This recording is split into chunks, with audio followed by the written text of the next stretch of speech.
Bonjour à toutes et à tous, bienvenue dans En direct de chez vous. En direct de chez vous où nous remettons les pieds pour la deuxième fois dans un endroit qu'on aime énormément, qui a 1000 ans d'histoire, et c'est l'abbaye de Bassac où nous étions venus il y a 2 ans réaliser une émission parce que il y avait plein de projets, il y avait des travaux en cours, il y avait l'arrivée d'une nouvelle communauté et nous avons la joie de retrouver aujourd'hui pour cette visite après travaux et après l'arrivée de cette communauté, eh bien, monsieur Hervé Catala, qui est le président de l'association des Amis de l'abbaye de Bassac. Hervé, bonjour. Bonjour monsieur. Alors, ravi de vous accueillir à nouveau à Bassac. Eh ben, ça me fait extrêmement plaisir, d'autant qu'on a la chance d'avoir du soleil aujourd'hui. On a derrière nous cette magnifique église qui est fortifiée et qui, elle, n'a pas bougé. Mais autour, les choses ont bien avancé. Alors, on va juste dire pour ceux et celles qui découvrent l'endroit à l'antenne où nous sommes, qu'est-ce que c'est cette abbaye et puis ensuite, nous allons avancer de là où nous étions arrêtés la dernière fois. Avec plaisir. Donc, je vais commencer peut-être par les travaux. Vous vous souvenez que quand nous étions venus, vous aviez rencontré le père Sampère, Patrick Sampère, qui arrivait des foyers de charité de la CEPED pour créer ici à Bassac une communauté avec des laïcs consacrés. Et donc, ils sont arrivés début 2022, et début 2022, l'abbaye, elle n'était pas du tout en état pour les accueillir. Ils ont dormi dans le presbytère qui est ici à droite, dans une ferme que nous avons également à gauche, et l'abbaye elle-même, les bâtiments conventuels n'étaient pas du tout restaurés, rénovés.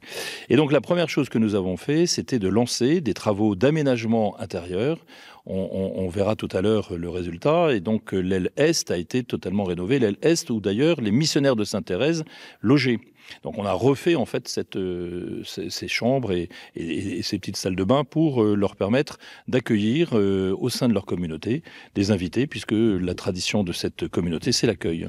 Alors, avant que nous ne poursuivions sur ces travaux et sur cette communauté, rappelez simplement pour qu'on s'imagine combien on a de bâtiments en termes peut-être de mètres carrés, et puis vous parliez de ferme, donc ça représente dans le village de Bassac un énorme pôle qui a longtemps tiré cette vie de Bassac et des choses historiques se sont passées ici. On parlait tout à l'heure même de François Mitterrand qui venait s'amuser ici quand il était enfant et qui a toujours gardé un lien privilégié avec l'endroit et avec Sainte-Thérèse aussi. Mais ça représente quoi ? En fait, l'abbaye de Bassac, ce sont les bâtiments conventuels, qui sont ce cloître, avec 2 étages, un rez-de-chaussée et 2 étages. C'est le presbytère qui est ici à droite, qu'on a récupéré en 2017, le logis de l'abbé, qui est un autre bâtiment que nous avons récupéré également en 2017, et une ferme, et une grange qui nous permet en fait d'entreposer tout ce qui est matériel agricole, etc., pour l'entretien des jardins. Donc l'ensemble, en termes de mètres carrés, c'est plusieurs milliers de mètres carrés. C'est donc effectivement un très gros pôle en termes de bâtiments, en termes d'architectural, et en même temps beaucoup de dépenses parce que il faut qu'on entretienne ce lieu. Il y a eu des périodes où le lieu a été plus ou moins bien entretenu. L'histoire de l'abbaye, vous la connaissez, on l'avait raconté, les moines jusqu'à la Révolution française, ensuite des missionnaires de Sainte-Thérèse en 1947. En 2013, ils s'en vont. Plus rien pendant une dizaine d'années. Et là, effectivement, début 2022, le père Sampère qui arrive ici. Et le diocèse lui demande de créer en fait un pôle pour les familles, pour l'accueil des familles, l'accueil aussi de personnes en situation de souffrance personnelle. Et c'est tout cela en fait qui, aujourd'hui, est réellement présent et qui marche. Est en place cette fois, oui, on avait interviewé le père Sampère, tout en visitant les bâtiments. Et bien maintenant, on va voir la réalisation. Alors, qu'est-ce que vous nous proposez pour commencer la visite, Hervé Catala ? Quelques mots quand même sur la restauration des bâtiments, mais cette fois-ci, non pas intérieur, mais à l'extérieur. Et ici, déjà, vous avez quelque chose qu'on a été obligé de faire, qui est en fait ces toitures des anciennes écuries de l'abbé, qui se sont effondrées en 2022, 2022, après votre visite d'ailleurs. J'espère qu'il n'y a pas de cause à effet. Mais ça nous a obligés de faire ces travaux. Et donc, maintenant, bon, les choses ont été faites, mais ça fait partie des urgences, disons, auxquelles nous avons dû faire face. Alors, pour nos auditeurs, quand on regarde la façade de l'église, c'est sur notre gauche. Voilà, c'est sur la gauche du bâtiment. Très bien. Et donc, la seconde chose que nous avons faite, eh bien, c'est cette galerie voûtée qui était dans un état un peu lamentable. Hein, quand vous regardez la photographie où on voit effectivement ce passage voûté, on voit bien qu'il était dans un état franchement délicat. Lépreux. Voilà, lépreux, avec des infiltrations d'eau, il y avait vraiment des problèmes. Et donc, nous avons restauré l'ensemble de cette galerie voûtée, qui donne un très bel effet, parce qu'en plus, il y a eu un éclairage qui a été mis en place. Donc, je conseille à nos auditeurs qu'ils viennent le soir, à partir de... Surtout en ce moment, il fait nuit plus tôt, et c'est magnifique. Parce que, et en plus, ce que vous voyez dans cette galerie voûtée, c'est comme cela qu'était le cloître autrefois. Et donc, il y a un effet, grâce à ces lumières, à ce dispositif de lumière qu'on a mis, qui permet de le mettre en valeur. Voilà. Et donc, ça a été fait par une entreprise locale, un Domus, qui a remarquablement travaillé. Très bien. Alors, ça veut dire que lorsque l'on rentre par la grande porte dans l'enceinte de l'abbaye, on a l'église sur la gauche et tout droit devant nous, on a ce très beau couloir qui est un peu magique, hein, et qui effectivement nous permet de voir ce qui n'existe plus à l'intérieur de la cour, c'est-à-dire le cloître. Et moi, je me souviens quand j'étais plus jeune, c'est vrai que lorsqu'on passe cet endroit, on entre dans un autre monde. Voilà, c'est vrai. Vous avez tout à fait raison. Et il faut imaginer autrefois les pèlerins sur cette route secondaire de Compostelle qui empruntaient ce passage voûté, qui était arrêté là où, à l'entrée où il y avait une grille, il y avait un moine qui passait la tête, le moine portier, et qui demandait à ce que le pèlerin se signale pour entrer dans l'abbaye. Et puis se soigner, dormir, et puis aller prier les fameuses reliques de l'époque. Donc c'est un passage qui est effectivement plein d'histoire et plein de mystères. Hein. Oui, c'est tout à fait cela en fait. Alors là, on va déboucher il y a une porte sur le côté qui permet d'entrer dans l'église, et nous débouchons dans cette très belle cour intérieure, ce cloître en fait. On dirait même ce patio aussi, mais le cloître n'existe plus. On a les arrachements des voûtes qui sont tout à fait visibles sur les quatre murs, et là, vous allez nous décrire l'endroit. Alors ce cloître, effectivement, qu'on appelle cloître, c'est une cour, vous avez raison, malheureusement détruit, toute la partie cloître a été détruite en 1830. À l'époque, les paysans voulaient faire passer leurs charrettes. Pouvant pas, gênés par les arcs, ils ne sont pas trouvé mieux que de supprimer ce cloître qui était magnifique, qui était abîmé parce que les guerres de religion avaient quand même été sacrément sévères ici, mais il existait encore une partie du cloître. Donc le cloître ayant disparu, on a effectivement cette cour qui a été réménagée à l'époque des frères missionnaires de Sainte-Thérèse, et on voit bien au niveau du pavé, eh bien que la partie voûtée allait jusqu'à l'herbe là. Voilà. Alors on peut dire que c'est un passage vraiment large. On avait de quoi circuler. On avait de quoi circuler, et donc, en l'occurrence, les paysans qui étaient devenus propriétaires de l'abbaye à partir de 91 pouvaient effectivement passer leurs engins agricoles, leurs charrettes. Et d'ailleurs, quand les missionnaires de Sainte-Thérèse sont arrivés en 1947, c'était un véritable terrain vague, parce qu'en fait, ils s'en servaient un peu de poubelle, quoi. Il y avait des carcasses de charrues, etc., de charrettes, bon bref, qui étaient ici, et que les missionnaires de Sainte-Thérèse ont éjecté pour pouvoir rebâtir rénover l'abbaye. Rénover l'abbaye avec un très beau puits presque au centre de ce cloître. Exactement. Alors, où nous proposez-vous d'aller maintenant pour qu'on voit un peu les réalisations et cette communauté. Alors, on voit qu'il y a la coquille Saint-Jacques qui est incrustée maintenant dans le mur. Et là, vous êtes en train d'ouvrir une très belle porte à double battant. Un magnifique escalier que François Mitterrand décrit dans un de ses livres, puisque quand il était gamin, il jouait dans cet escalier qui n'avait pas été rénové à l'époque et qu'il avait déjà frappé par la beauté de l'architecture. Et vous allez voir pourquoi. Escalier qui date des moines mauristes. Alors moi, je ne connaissais pas cet escalier. Je connaissais le grand escalier d'honneur là-bas. Et là, nous sommes... Ah oui, c'est absolument magnifique. Avec cette architecture qui est extrêmement rare. On dit qu'au château d'Amboise, il y a un escalier identique.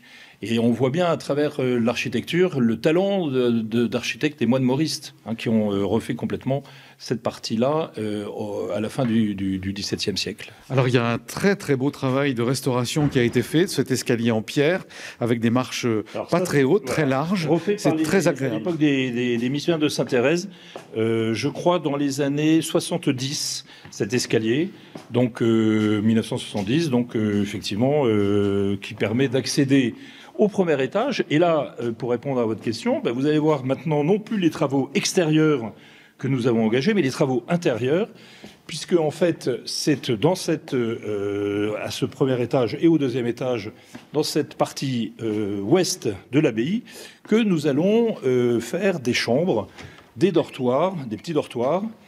Et là, vous voyez, vous êtes dans le chantier. Et puis également un gîte pour les familles. D'accord. Ici, vous aviez des cellules. Elles avaient été construites à l'époque par les missionnaires de Sainte-Thérèse, dans les années, là encore, 1970. Donc tout ça, à gauche et à droite, c'était des chambres. Il y avait donc un lavabo dans chacune des chambres. Mais les couloirs étaient trop étroits, les sanitaires étaient complètement obsolètes, ça correspondait plus du tout à ce qu'on doit faire aujourd'hui pour pouvoir faire de l'accueil. Et donc nous avons décidé de tout casser. Ce qu'on a fait l'été dernier, avec une cinquantaine de jeunes et de moins jeunes, qui ont travaillé comme des bœufs pendant plus d'une semaine, mais avec beaucoup d'efficacité, ce qui nous a permis de dégager en fait la totalité des murs, des sanitaires, etc., et de pouvoir préparer en fait le chantier qui, je l'espère, va commencer dans les semaines ou dans les mois qui viennent, une fois qu'on aura réussi la levée de fonds. Mais ça, je vous en dirai 2 mots un petit peu plus tard. Oui. Alors, les plus anciens se souviennent de ces chambres. Hein. Oui. J'y ai dormi. Hein. Donc, avec un petit lavabo, le petit lit, la petite cellule. Hein. Et là, il faut imaginer que tout a été cassé, comme vous dites, et on a une lumière incroyable Oui, parce que c'est traversant, de côté, bien sûr, avec de grandes fenêtres. Et ici, on fera un petit appartement, donc pour les familles, avec 3 chambres, avec une salle de bain, avec une salle de séjour, et ce qui nous permettra, quand on fait des retraites, etc., de pouvoir accueillir des familles avec leurs enfants. Alors, Monseigneur Gosselin, vous parliez des foyers de charité, a fait partie effectivement des foyers de charité, c'est pas pour rien qu'ils sont arrivés jusque-là avec le Père sans Père. Parlez-nous de cette communauté et de qu'est-ce qui s'y passe aujourd'hui. Alors la communauté, elle est arrivée début 2022. Très rapidement, ils ont d'abord renoué avec la spiritualité quotidienne, hein, avec un temps d'adoration, les prières, les laudes, les primes, avec également la messe, hein, tous les jours. Donc ça, c'était la première chose, ancrer de nouveau une réalité spirituelle affirmée ici au sein de l'abbaye, et puis l'accueil.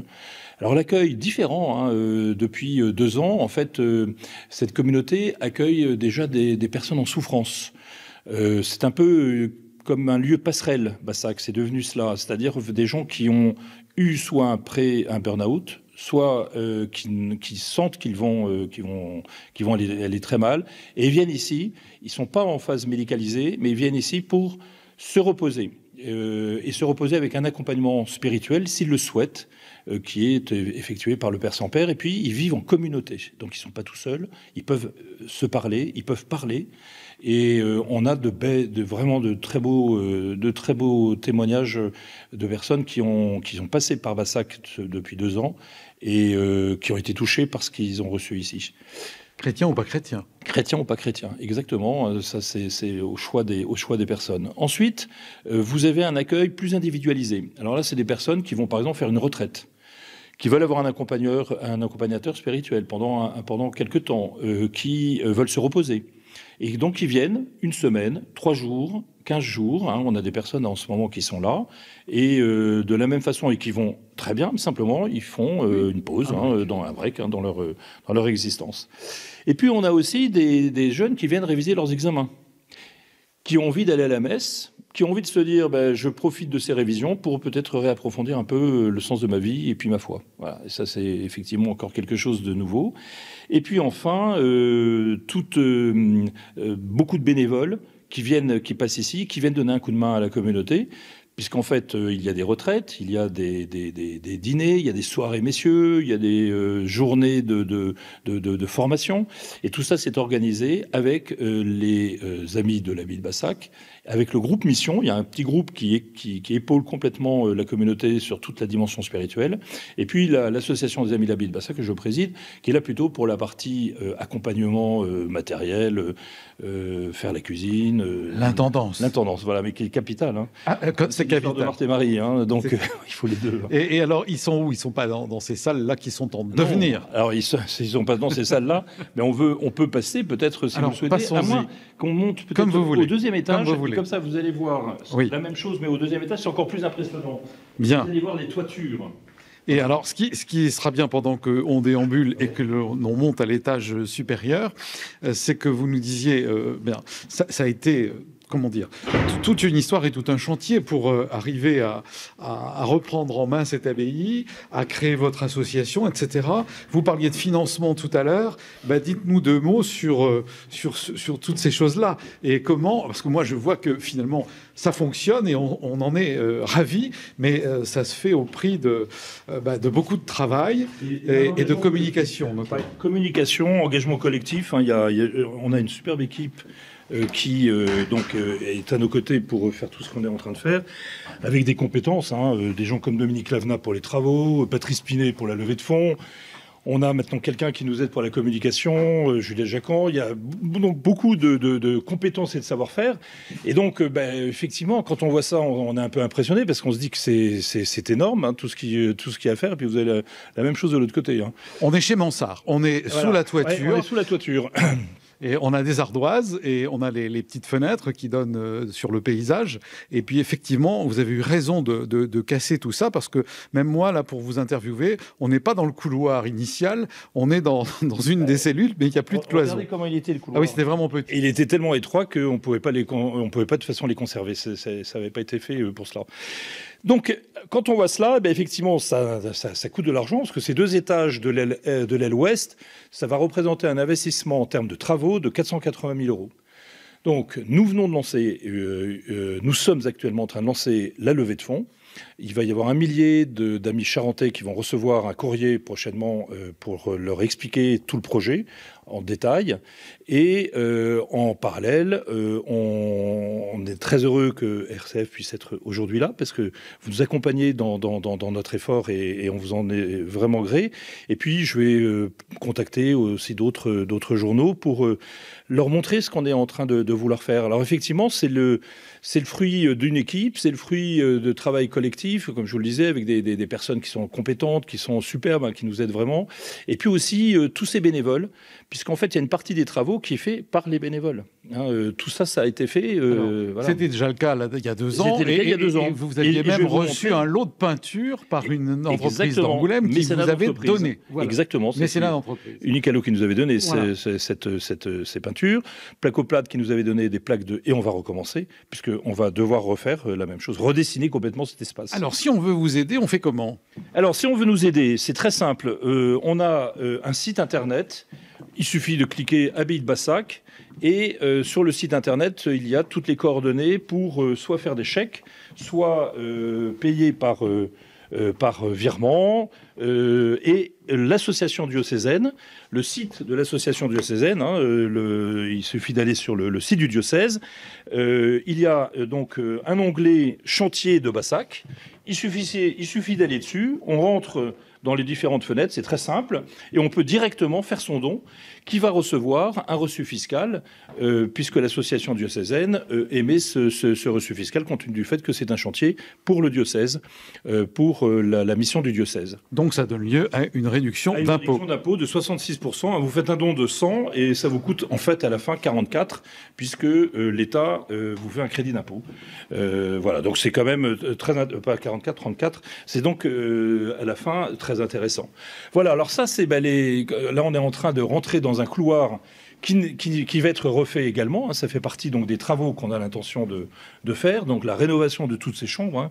Quand vous regardez Vous voyez, là, on est en train de remettre des protections pour tous les tuyaux, etc. Mais vous voyez, il y a du travail. Hein. Mais là, on est dans un couloir beaucoup plus large, quand même. Et là, on est dans un couloir plus large, et celui-là, on ne le casse pas. On garde les chambres telles quelles, justement parce que la largeur du couloir, les pompiers sont venus, ils nous ont expliqué ce qu'on pouvait faire et ne pas faire. Et donc, voilà. Et là, on va arriver bientôt dans la partie qui a été refaite en 2022 et 2023, hein, la première tranche de travaux, et ça vous donne une idée du travail qui est fait. Alors, on va peut-être plutôt aller ici, parce que ça va être... Voilà, alors là, on passe encore. C'est un dédale de portes, d'escaliers, de couloirs. Au début, je peux vous dire, je me suis perdu, mais je ne savais plus parfois où j'étais. Je n'ai pas de sens de l'orientation en plus. Là, ça y est, maintenant, je suis bon, j'arrive à vous précéder. Et puis, donc là, on descend au premier étage, et je vais vous montrer, parce que c'est assez facile pour voir là, maintenant ce qui a déjà été fait. Toutes ces pièces, elles étaient exactement comme celles que vous venez de filmer, hein, c'est-à-dire en mauvais état, etc. Bon ben voilà, ça c'est une salle, une petite salle qui a été faite quasiment par les bénévoles, d'ailleurs celle-là, sauf le plancher qui a été nettoyé par une entreprise, mais pour le reste, même les petits volets qui sont en bois, ce sont des bénévoles qui les ont fait. Oui, et puis on sent le goût à la fois, voilà, simplicité, propreté et quelque chose d'agréable. Et on sent bien que c'est des bénévoles qui ont mis leurs pattes, même à travers les rideaux, le choix des rideaux, etc. Parce que si vous aviez filmé début 2022, quand vous étiez venu, ces salles, c'est exactement comme ce que vous avez vu là-haut, hein, c'est-à-dire dans un état... vraiment limite. Alors, oui, je vous en prie, mais il nous reste encore 10 minutes, à peine d'émission, donc même pas. 8 minutes. Alors, on a le temps peut-être d'aller jusqu'au magasin, tout en profitant du lieu. Toutes ces pièces ont été... Alors là, j'ai besoin de vous à côté du micro, sinon on ne vous entend pas. Voilà, là, on a fait une lingerie, vous voyez, c'est très pratique.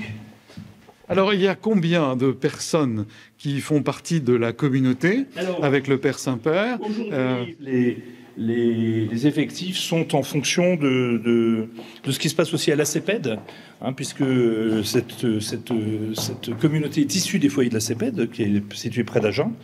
Et voilà. Et donc, en fait, là, en ce moment, il y a à peu près il y a 2 personnes qui sont aujourd'hui au sein de la communauté, mais avec un mode de fonctionnement qui est, comment dire, très lié. Je vais vous donner un exemple. On a aujourd'hui 2 jeunes filles qui sont là, qui font partie d'une mission qu'on appelle Isidore, qui est une mission paroissiale, où elles viennent pendant 1 an de leur vie donner un coup de main à la paroisse du Père Mondy, à la paroisse de Sainte-Thérèse. D'accord, du Père Jean-François Mondy. Du Père Jean-François Mondy. Et en fait, elles logent ici. Et elles donnent des coups de main à l'abbaye. Donc, vous voyez, la communauté s'appuie sur différents types de structures qui existent au sein de l'Église, qui viennent à Bassac. Et à partir de Bassac, dans le cadre de ce pôle missionnaire, on agit collectivement. Et puis, nous aussi, à l'Association des Amis de l'Abbaye de Bassac, sur certains projets.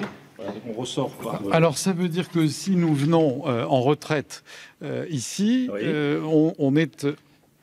accompagné, je n'allais pas dire encadré, mais accompagné par les gens de la communauté et éventuellement les gens comme cette jeune fille qui est à la fois sur la paroisse et à la fois ici. Exactement. Et d'ailleurs, je vais prendre un exemple sur le marché de l'Avent, puisqu'on va avoir prochainement le marché de l'Avent, donc qui est organisé fin novembre et début décembre. Elles vont intervenir pour faire des comptes pour les enfants.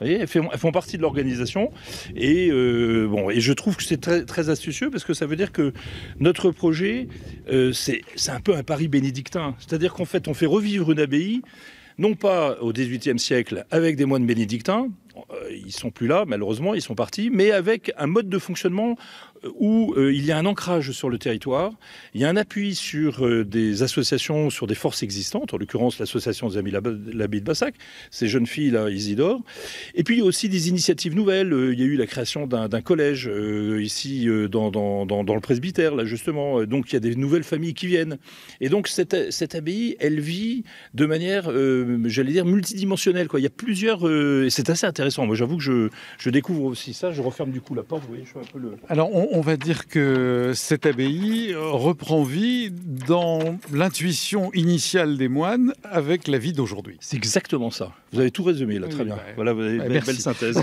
Non, mais c'est exactement cela. On va passer avec juste ça. Des moines bénédictins.